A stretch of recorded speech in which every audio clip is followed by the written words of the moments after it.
अस्सलामुअलैकुम वरहमतुल्लाहि वबरकातुह।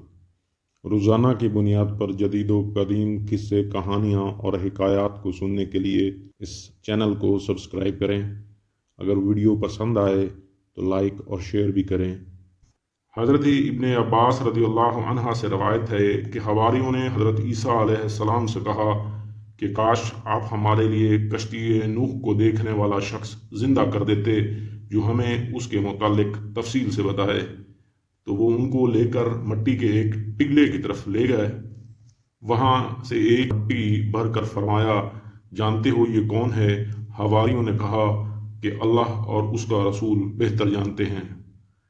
हजरत ईसा अलैहिस्सलाम ने फरमाया, ये काब बिन हाम बिन नूह है।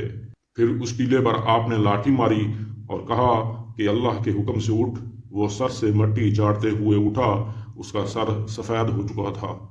हजरत ईसा अलैहिस्सलाम ने दरियाफ्त किया, क्या तू इसी हालत में फौत हुआ था? उसने कहा कि नहीं, मैं जवानी की हालत में फौत हुआ था, लेकिन मैंने समझा कयामत कायम हो गई है, इसलिए मेरे सर के बाल सफ़ेद हो गए हैं।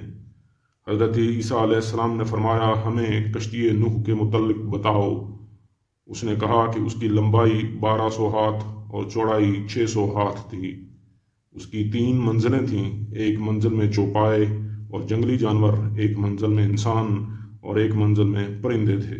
काफ़ी तफसील जानने के बाद उन लोगों ने कहा कि ऐ अल्लाह के रसूल, क्या हम इसको अपने घर न ले जाएं कि वो हमारे साथ बैठे और गुफ्तगू करे? ईसा अलैहिस्सलाम ने फरमाया कि वो शख्स तुम्हारे साथ कैसे जा सकता है जिसका दुनिया में कोई रिस्क नहीं। बस ईसा अलैहिस्सलाम ने उसको फरमाया कि अल्लाह के हुक्म से उसी हालत में वापस चला जा, तो वो मट्टी बन गया। हजरत इब्ने अब्बास रज़ियल्लाहु अन्हा से मरवी है कि उन्होंने फरमाया कि नूह अलैहिस्सलाम के साथ कश्ती में 80 आदमी और उनके घर वाले सवार थे और कश्ती में 150 दिन ठहरे और अल्लाह ताला ने कश्ती मक्का की जानिब मतवज्जा कर दी तो वो 40 दिन बैतुल्लाह शरीफ के गिर्द चक्कर लगाती रही।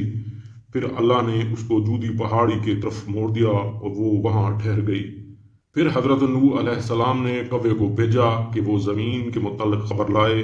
वो गया और मुर्दों पर बैठकर उनका गोश्त खाने लग गया और देर कर गया।